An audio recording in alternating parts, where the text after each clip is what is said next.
Hey, what's up? Welcome to the Matt and Paul show, our inaugural episode number one. So what's up, Paul?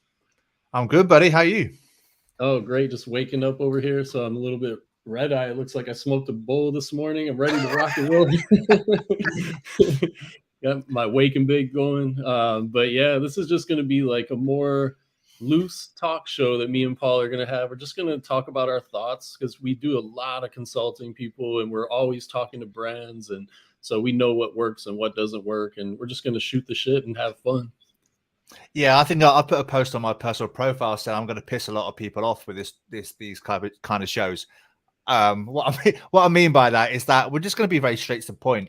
And obviously, when we do consults calls and stuff, we're very we're critical, but we understand how we're trying to direct people. And when we have conversations offline to people, then it's like we're more frank. So yeah, the purpose of this is just going to literally be where we just really open up and talk to you guys about business, life, stuff that's going on. Like, I'm mad into golf right now, and I literally, if I do in my spare time is I'm watching golf. Like just before we came on here, Matt was like, "Who's talking in the background?" And I was like, "Oh, it's just some knob on YouTube talking about golf." So yeah, and I've just had like 2 orders of new golf shoes turn up. So I got some like Nike Air Jordan golf shoes. I took a picture of Matt earlier. I was like, "Look how cool golf shoes are now." Yeah, It's they're like way better than they used to be. I haven't golfed since I was 13 or 14, and the golf shoes look way better these days.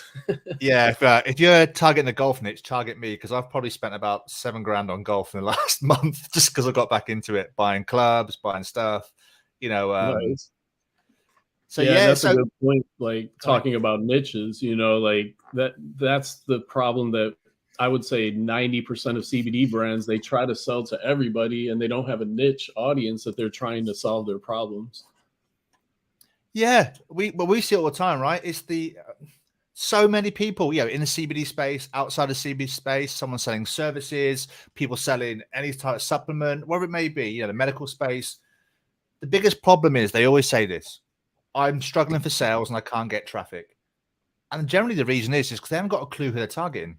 Like we know brands that spent fucking like 60, 70,000 with top agencies. And then they come to us and I got the first question I asked them is, who are you targeting? They're like, well, everybody between the age of 25 and 60.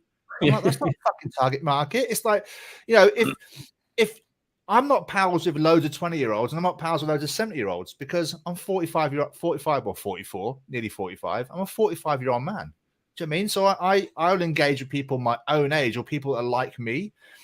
So it's no different to business. And that's why most people struggle and they don't focus. And when we say to them, hey, you need to niche down, they're like, oh, we don't want to niche down because we can sell to everybody. Well, you can't. And that's the reason you're failing, because you can't sell to everybody. There is a few outliers out there that can do it, but majority is you can't do it. Yeah. So why the fuck keep doing the same thing over and over again and not get the same results? It's the same as like Facebook ads in the CBD space. Everyone's trying to run Facebook ads when they haven't sorted the fucking brand out yet. And they don't realize that cold Facebook ads ain't going to work. What works with Facebook ads, especially in the CBD market, cannabis market, is retargeted ads. So Yeah. they're trying to do a version of ads that don't work anyway, and they're never going to get to work. And they waste all their time and energy in that one area when, one, their brand sucks. What I mean by that is it looks terrible, it targets nobody. And they're pushing it on energy into hoping that Facebook is going to be their savior to generate sales. Where you generate sales when you first launch is your network around you offline. Everything you do offline generates your sales online. But no, people don't Exactly. want to do that because they're fucking lazy. They think they can just get a product, put it out there, everyone's going to buy it, because it's CBD, and they're going to try and hustle on some Facebook ads and like get pissed off they get shut down, then try and open another account up and do the same and ask the same question again. Why can't I run Facebook ads? Forget fucking Facebook. If you're not Yeah. doing over 40, 50 grand a month, forget Facebook. Just forget it. Yeah. If And post if you on it. don't have a brand foundation, all your marketing is not going to work. Like you could even sometimes I've seen beautiful brands not getting a lot of sales. So Yeah. it's just no rhyme or reason to it. But if you don't have a beautiful brand, I can almost guarantee you it's going to be a lot tougher. And so, and not only beautiful aesthetically, but beautiful in the way you talk to your audience, like Yeah. connecting, like in a powerful way. Like And I think that's the mistake of a lot of the brands I see in the CBD space that are gorgeous looking. They're not targeting anybody and they're not solving problems. So just having a beautiful logo and website isn't enough. You have to target a specific audience and speak to them effectively. And Paul created the AMP method, the audience, message, product. And 95% of CBD brands, all they care about is product, product, product.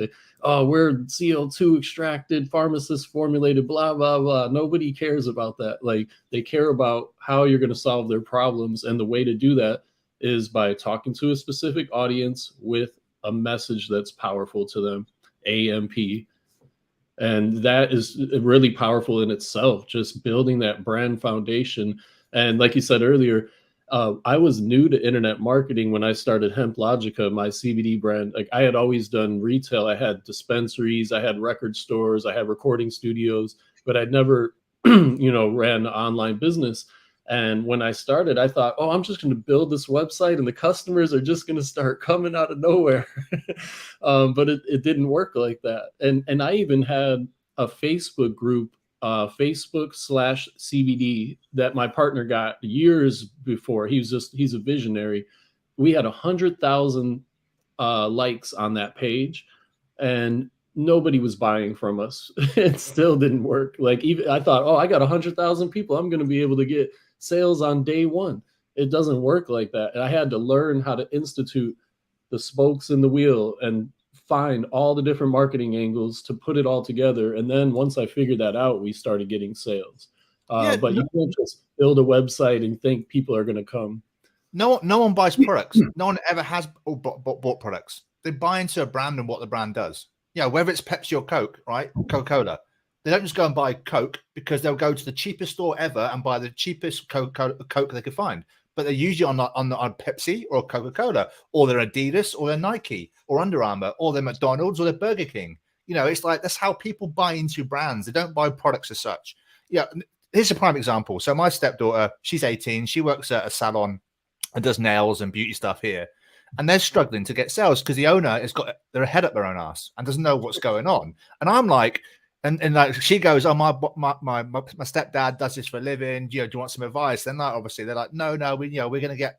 And I just said, so ask them, who are they targeting? And then she asked them that, and they went, we don't know. Well, we want to get young people in. And I'm like, okay, so let's leave it at that. We want to get young people in. So what? Any part of their social media or the people that come into the salon right now, how does that appeal to a young market? It fucking doesn't. Shocker. They've got 2 70-year-old hairdressers, which is nothing wrong with being 70 and being a hairdresser, and they have literally, I was by a coffee shop the other day and I was waiting for my stepdaughter to come out and take her home.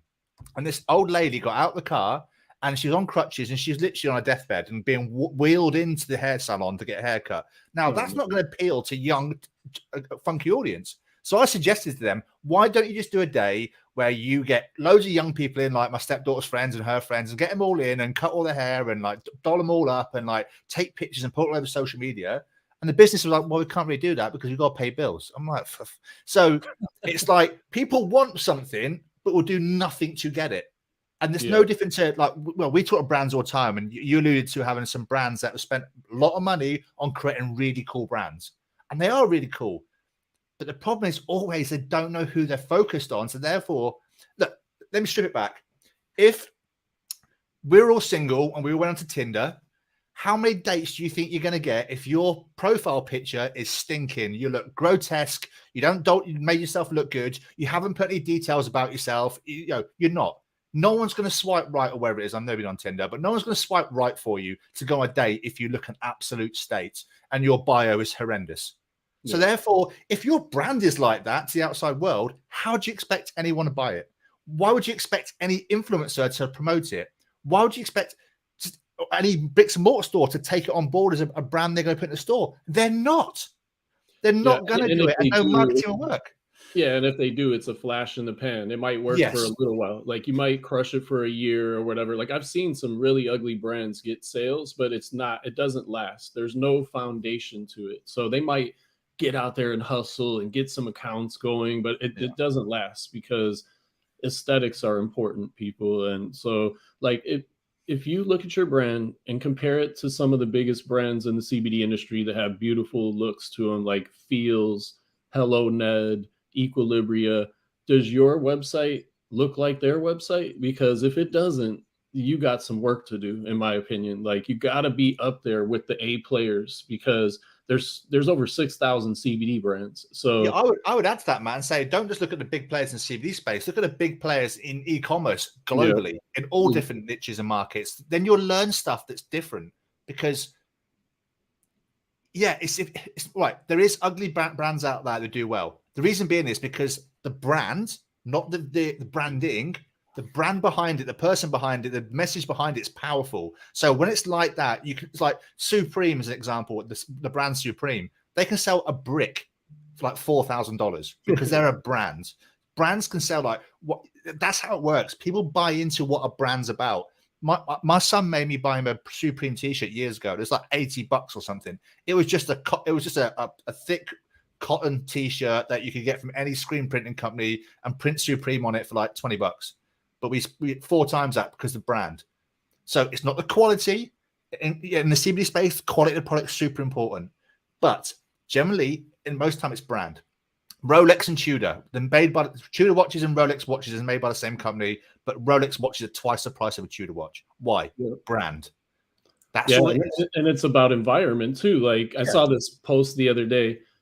You can buy a bottle of water at the corner store for $1 or whatever, but if you're at the airport, it's $5. Yeah. And so it's Captive all about audience. where you sell things and ambiance as well. And so you got to think about all these things, people, when you're out there selling. And there's not just one magic bullet. Like, we have the largest agency for CBD brands in the world, and we get brands that come to us and they think they don't have to do anything else, just Facebook ads. That's going to solve all their problems. But it just doesn't work like that. You have to, put it all together: omni-channel marketing, email, affiliates, influencers, organic social media, ads, brick and mortar sales. Everything has to flow.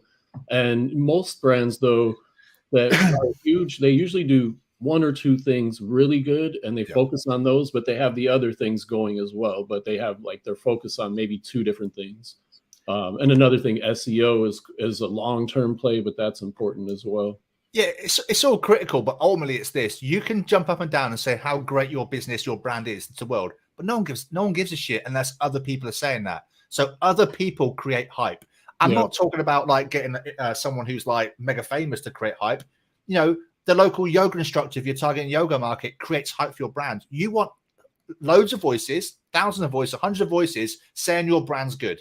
That it could be from testimonial videos, written testimonials, influencers, affiliates, people that associate your brand, other brands. You just need to create hype, and then people start to give a shit about your business. And that's how you start to make more sales. That's how you get more traffic. You create FOMO, you create intrigue, and you make people, remember this, guys, you have to give people a reason to give a fuck about your business. If you're bland, your messaging is bland, and no one else is talking about your business, no one's going to buy your stuff because no one cares. That's it. No one cares. Why have I gone out there and spent over $7,000 on golf stuff? Because now I'm into golf now. I'm watching stuff on YouTube golf, and then these guys going, "Oh, these clubs are the best in the world." Watch a few more videos. These clubs are the best in the world. I'm buying these clubs. I'm still shit, right? But it doesn't matter. I bought those clubs because I've been inspired by others to go move forward. So you guys out there that are struggling for sales and looking everywhere to do stuff, stop and go, why should people give a shit about my business? 1. 2, does my brand, my business look quality? So when someone sees it, do they go, this brand actually has paid some attention to detail? Or does it look like you made it yourself, right? And 3, are you focused in the right place? Have you targeted the right people? So are the right people giving a shit? Do you look good? And actually, are you really focused on the right people? And do you really understand them?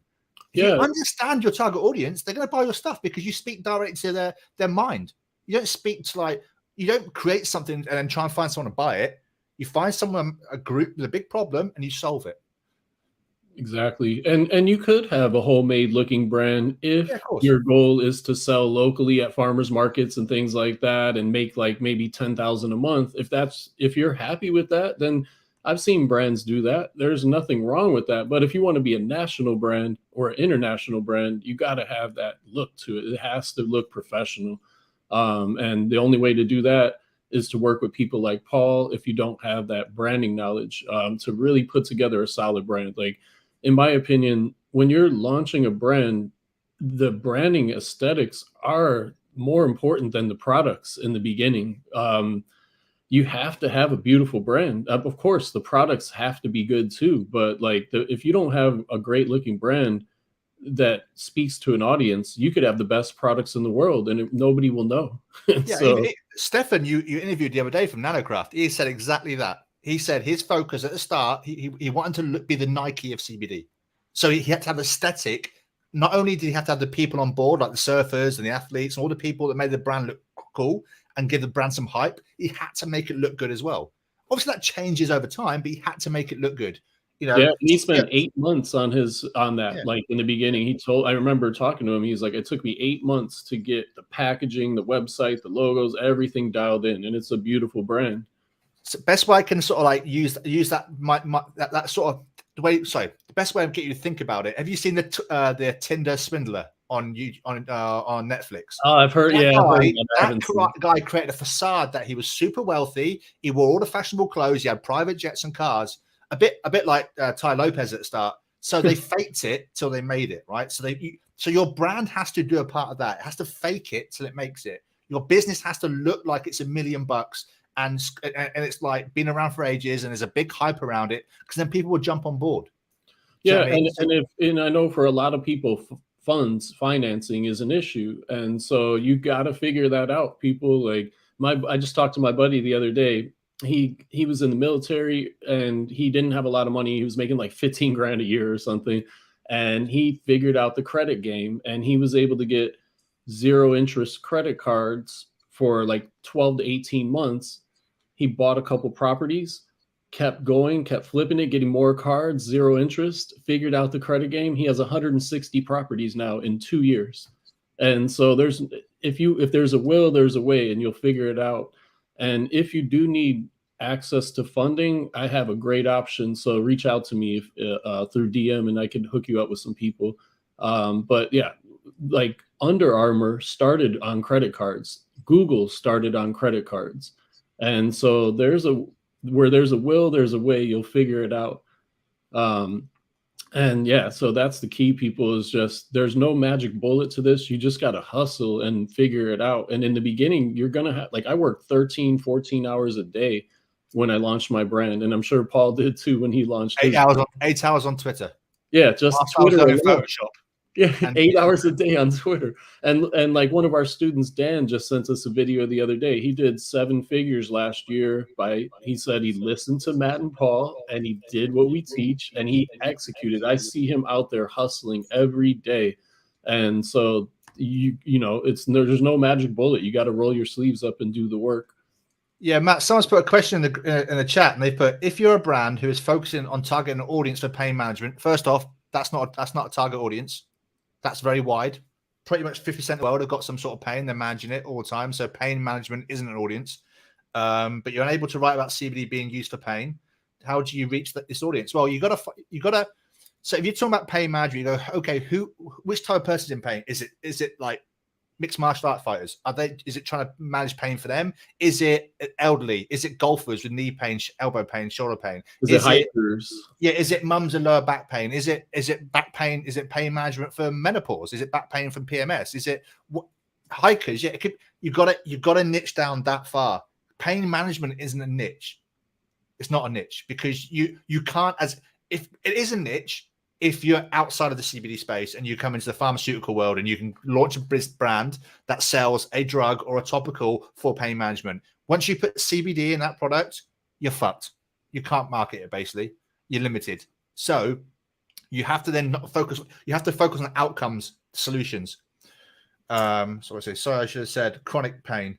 Well, chronic, once you start using the word chronic, now you're going to medical stuff. Now you really can't market it. Now you're fucked. Yeah, now you're making claims. Yeah, when you say chronic, if you said occasional aches and pains, you can say that all day long and get it, and that's fine. But once you start talking about chronic issues, that's where you cannot do that, unfortunately, and it makes it Yeah, tough.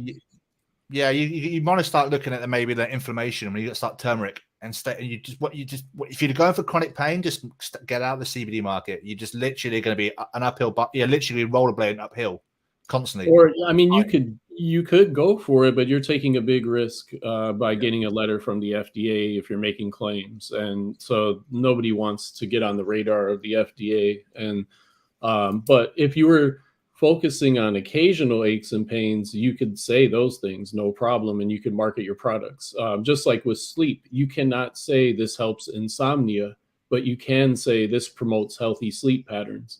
So it's just about knowing the compliance laws and things like that. And unfortunately, you can't name fibromyalgia and rheumatoid arthritis and chronic pain issues because those are diseases. And the FDA, 80% of their budget is paid for by big pharma. So there you go. So it's like they want control of all of that. And so they're just not going to allow claims. And that's the only thing the FDA has said in regards to CBD. They said, we're going to leave CBD alone for now unless you make claims. Then we'll come after you. So it's a big risk by making those kind of claims. So I would probably stay away from that. Yeah, guys, look, if you're going to start, if you've got a brand right now, or you're going to start a brand, really niche down a focused audience, right? What they need, drill down on that and go all in on that. And then work out where they hang out digitally and offline. Offline, more importantly. If you're a brand right now and you haven't got 10 testimonial videos for your product, you're already on the back foot. Your goal is, like I said, you hype and exposure. And to get hype and exposure and get some trust, you need people shouting about your brand, saying how amazing it is. So therefore, you need to go out there and get video testimonials, as fucking many as you can. That's the best thing you've said all day. Like you said it earlier too. You got to have other people talking about how great you are. Like, and I see so many brands making this mistake. They just constantly talk about themselves, and it doesn't work, people. You can slightly talk about yourself here and there, but it's way better to have other people bragging about you. And so that's the key, people. That's one of the most important things. Like Paul just said, get out there, get testimonials, and get people on board with your brand. And the way to do that is to create a tribe. And one way to do that is by wrapping your brand around a cause that people care about. Like, what does your target audience care about? And find a cause that they really care about and wrap your brand around that. And then you're going to be able to build a tribe of people that really believe in you. I met a 21-year-old entrepreneur the other day at a marketing event. He has a jewelry company that gives back to bees, to save the bees. And he did $2 million in his first 3 months in sales. And so people love that shit. You know, you just got to stand for something. What does your brand stand for? You can't just sell CBD products. That everybody's doing that. Like, what makes you different? What do you stand for? What do you believe in? And what does your audience believe in? Like Paul said, where do they hang out? What websites do they look at? What products, what brands do they like that aren't CBD? What podcasts do they watch? Things like that. You have to, like my partner Aaron said, he launched a $15 million brand called Monk. And I asked him, how did you do it? And he said, I was completely obsessed with my audience. That was the number. He said it without even thinking. That was it. That's how he succeeded with that brand. Yeah, look, if you're not making more than $5,000 a month, your brand is still in infancy stage. So it's time to change. Look, I've been on calls with someone who's buried 1.2 million into a brand and still don't have a clue who he's targeting, because he created around the brand for his missus, because she wanted this really cool brand that was going to sell these type of products because they're into nootropics and biohacking and shit. They haven't thought about the actual market they're going after and actually create it for a market to go after them. So they literally 1.2 million in, and then was now, I don't want to spend any more money selling it. How do I sell it? Well, you've tried everything already, so it's not going to sell because you haven't focused it, and you don't want to spend any more money getting it focused. So they, literally, me and Matt have had people on calls that have done 60, 70, 80, 90, 100 grand into a brand, and they still don't know who they're targeting. So honestly, guys, stop wasting money and just pause everything and go, who am I targeting? Do they give a fuck? Right, and where do they hang out online? And do I have enough people shouting about my brand? That's what you got to do. Hype creates hype. Why do we as buyers buy certain products? Why do we hear about stuff and get hyped about stuff, then go and check it out and then become a follower of that person, of that brand, of that business? Because we hear about it. It's not fluke. We don't necessarily come across some random brand online that has no one typing it up or talking about it and looks shit. We don't go and follow those brands, do we? No. We have to create hype. So hype is people of influence, not influencers, talking about our business. Testimonial videos saying how amazing it is. Do you mean? Well, and late night ab machine things. They've got random people that used to be fat and now ripped because they spend all night crunching on this ab machine they're going to sell to you for like $199 with a free diet plan, right? It's all about people shouting about a business having results.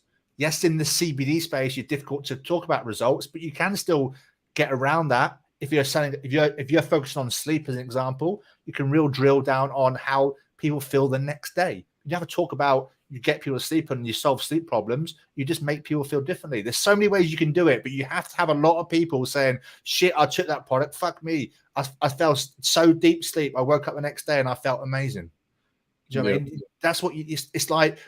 We've got to stop and stop thinking like, you know, you're just selling CBD. CBD is an ingredient. Creatine is an ingredient. Caffeine is an ingredient. You know, collagen is an ingredient. It's not a business. It's an ingredient. That's a great point. And like a brand that we were speaking to recently, they have beautiful branding. I don't want to mention their name, but they have amazing looking branding. Packaging is on point. They got so many influencers reaching out to them. They're not even reaching out to the influencers. The influencers are reaching out to them. And these, I remember he told me one of them had 3 million followers.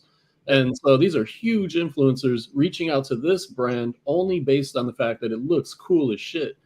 And so you just got to look cool, people. And in my opinion, there is no middle ground with CBD. Like you're either an upscale brand or you're a lower price brand. Don't play the middle. Like you got to be one or the other, in my opinion. And if you have a really strong brand, you could charge more money for your products. And that's the key. Like I pay $300 for my New Balance shoes. Like I could buy shoes for $50, but I pay $300 for my shoes, and I love them, and I'll pay $300 every time because I believe it's worth it. And I'm going to add to that, Matt, about the CBD space is that people who are selling in the CBD market, and there's nothing wrong with being like this, guys, but I'm just highlighting the problem, is you got such a fucking opinion about the quality and what you can get it for cheaper, and we know how much is raw ingredients. The customer doesn't give a fuck about that. The customer doesn't care how much a Aston Martin's made for. They want an Aston Martin. They could go and buy a Seat. They could go and buy a VW, but they're going to buy an Aston Martin because they want a fucking Aston Martin. So just because you know how much the raw ingredients are and this, that, and the other, and again, the product's important. And again, I'm just highlighting why you have a mental block to create higher end brands and sell something for more because the brand around it. It's because you're too focused on the ingredient and what it's about. You know, ultimately, you're trying to solve people's problems and pains. So therefore, you create a brand that's marketed to specific audience. Look, if you're targeting a high-end audience, they ain't gonna pay a cheap-end product or a perceived cheap price. High-end people who want to buy high-end products want to pay a high-end price. Otherwise, they would go and buy a cheap, shitty brand, right? But they're not going to because they want us. They think they pay more money, they get better quality, and they should get better quality. So we have to take our minds out of what we believe and what our ego and our mindset. You can have a brand around that, and you can have a brand around going, I know how much the raw ingredients are. I'm going to sell it for this price and deposition everyone else. But don't try and get into arguments or fights with people that are selling the product for a higher price. If they're selling for a higher price and selling more than you, good for them. More for you. Do you know what I mean? So if you are going to sell it cheaper and have that race to the bottom, you know, and try and sell, and it is the core value of the thing. But you got to remember, these are just ingredients. We're solving problems, and therefore marketing increases the price, and positioning increases the price of your brand you're offering. And that's the way the world works. That's why New Balance trainers at $300 are probably made in a sweatshop for $5. No, these are made in the USA. Well, yeah, okay, but they could be. It's probably still made for $30, $20, right? It doesn't matter. But they could be sold for $50. But they're not, because New Balance are a known running, pediatric? Is it shoe feet? Whatever it is. Anyway, he said pediatric. what's the word for feet? Anyway, it doesn't matter. Podiatry, is it podiatry? Oh yeah, podiatric. Yeah. So yeah, they're creating a certain way, and they got science behind them, and they form for the foot, etc., etc. That's why they put a $300 price tag on them. That's what it is. McDonald's cost this, Burger King cost this, and then a high-end burger joint cost this. It's still a meat patty, whether it's organic like, or that's it's a great wagyu. point. Like I buy my burgers from Burger Lounge. It's like $15 for a fucking burger, but it's grass fed and this and that, and it's all organic and it tastes really good. And I could go to McDonald's, but I haven't been to McDonald's. I can't even remember the last time I've been to McDonald's. I'd rather pay the $12 or whatever it costs for the grass fed burger because I believe that it's good for my health, and it might not be, but that's what I believe. And so, and I'm willing to pay that extra price for that product. But it all comes down to this, though, Matt, is that if people just understood they need to serve an audience and then go after the audience, whether it's your brand, whether you think your brand's about, understand the quality of the product and where it's come from and it's seed to sale and all this sort of shit and organic and blah, blah, blah. Only what do the audience care about? Because that's who you're serving. So when you're serving an audience, that's all that matters. Your opinion is kind of irrelevant unless your audience is you, right? Then go after that audience. But if it's not you, and here's another, again, why we're just saying that, a marketing tactic in this space is not going into CBD business groups for the CBD brands and trying to sell your product. That's fucking dumb. Yeah, right? and they do it every day. Every day I have to erase about 20 posts of brands trying to sell in our CBD business success group. The group is about helping each other with marketing tactics and sales tactics. And everybody has a brand in the group. Why would you come in there and try to sell your products? It doesn't make sense. Yeah. Find a niche market that needs something, that needs a joy, needs a pleasure, needs a solution, right? And then focus all your attention on them. Make them the most special people in the world. As you said with Aaron and the Brown Macro, they just focused on the audience. Everything's about them, helping them change their life. You do that, you'll scale a business. Yep. The reason your business is not scaling is you're not doing that. That's a great point, because like when I had my dispensary, one of my dispensaries, it was the busiest one in San Diego, but it was mostly like working class kids that didn't have a lot of money, younger people. And I was like, I got excited one day. These guys came in with some organic cannabis, and I hadn't seen that yet because this was like 2012. And so I was all excited. Oh, we're going to sell a ton of this. Nobody gave a shit that the weed was organic. They did not care. And it just sat there, like, because it was a little more expensive. They bought the cheaper shit. So you got to really know your audience. Just because you like it doesn't mean your audience is going to like it. Unless, like Paul said, if your audience is you, then that's good. And so, and I prefer that. Like, even when I was in the music business, I was a producer, and I worked with a lot of rappers and musicians. And the rappers that wrote for themselves, that, I like what I write, they were way more successful than the rappers that were writing for the audience. Like, those were more flash in the pan. They might have had one hit, but the guys that wrote for themselves and wrote what they like to hear, those people had long careers. Like, so I like doing what I'm passionate about and then finding the audience that agrees with my passion. I feel like it's a better way to run a brand. Yeah, but there's got to be, and anything like that, there's got to be an audience. So if you're slightly weird, right, and then there's not many people like you, it's gonna be hard to grow a business around your own weirdness. Yeah. You know what I mean? So it's like, but yeah, so my first supplement brand, it was basically targeted to me. So, but I was very general. I was a 30-year-old guy that wanted to look good but didn't want to take steroids, and I was pissed off the same people and how proteins are overpriced, etc., etc. So it was an easy market. I was quite generalized then, that middle-aged person that was trying to look good. So yeah, it's great if you are your target audience, because then you can write emails, you can write copy. Everything you do about your business is because it's coming from you. So everything you do is like feels real to the audience. And that's the most important thing, is feeling real to the audience, not feeling like you're trying to sell shit to them. It feels like you're trying to help them. When you lead with help, you always make more money. Yeah, the best example of that outside of the CBD space, I talk about this guy, marksdailyapple.com. Yeah. This guy, Mark Sisson, he teaches the primal paleo diet, and he just gives so much free information. Like, it's ridiculous on his site. Like, he just gives you all the answers on his website, but then he has books and courses and programs and all that other stuff. And you feel so loyal to him when he puts out a new book. You're like, oh, I'll just buy it. even though I remember I bought his book, it was everything that he gave away for free in the website, just repackaged and it looked a little prettier. But I didn't care. I was loyal to the guy, so it wasn't a like, oh fuck, he's just giving me the information that he gave me for free. Like I didn't care. And so yeah, you have to really know your audience and give that value. And that's what we're going to keep hammering you with in these talks, people. We're going to always go back to audience. You're going to get sick of hearing us talk about audience. Yeah, I'm going to slip in more golf stuff. So if you're a golfer, ask golf questions next time we come on, because I like talking about golf. Yeah, this is not going to be about business, guys. I want it to be like a conversation, but look, ultimately it's this. What I want to say to you all is that literally sometimes drop your ego when it comes to like building businesses. Focus on a target audience, and if you don't know something, go and find information.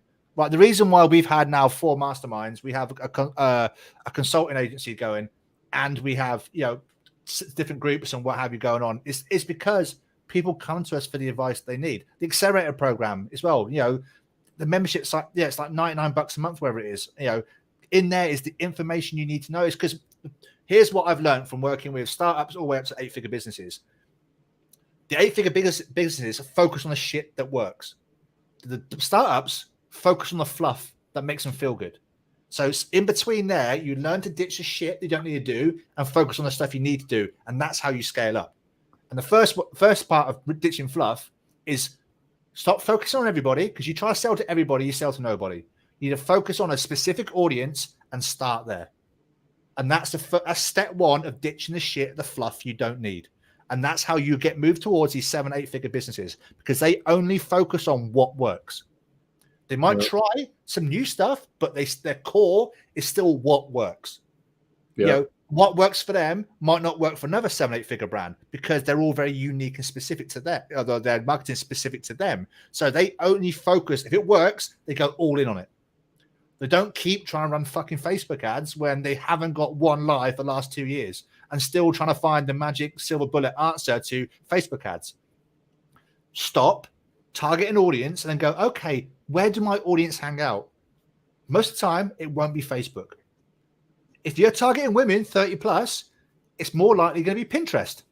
So stop wasting your time on Facebook trying to run ads when they're all your audience are hanging out somewhere else. Do you know what I mean? Yep. And with that being said, we're going to wrap it up for this week, but we'll be back in a couple weeks, people. And always reach out to us if you have any questions or you need anything. We're happy to help. So send us a DM, and we'll be back in a couple weeks. And I think we should talk about social media in a couple weeks. So we'll touch on that, because Paul built his brand strictly on social media and he spent $500 on Facebook ads and decided this ain't going to work. And he went organic with it, and he built a huge brand. So on Twitter, I didn't use Facebook. It was on Twitter, the place where Elon Musk is trying to buy it for 43 billion. Yeah, that's going to be, if that happens, and it's game on with Twitter, people. Yeah. So hopefully that happens. That'll be huge for our industry, I believe. Yeah. And Neuralink. Yeah, Neuralink. Yeah. Right, guys, we'll see you in a couple of weeks. So yeah, this is like just the first one, so it's a bit all over the shop. But yeah, we're going to bring these every couple of weeks, maybe once a week sometimes. But it's just to give you the real raw information you need to move forward. So like we said, focus on a target audience and go all in. Stop doing the shit that doesn't work, because you know it's not working. So stop doing it. That's dumb. All right. Yes, sir. All right, Paul. We'll see you on the consulting call today. All right, buddy. I'll see you in about 14 minutes, or whatever it is. Oh yeah, that's right. Okay, bye everybody. We'll see you in a couple weeks, people.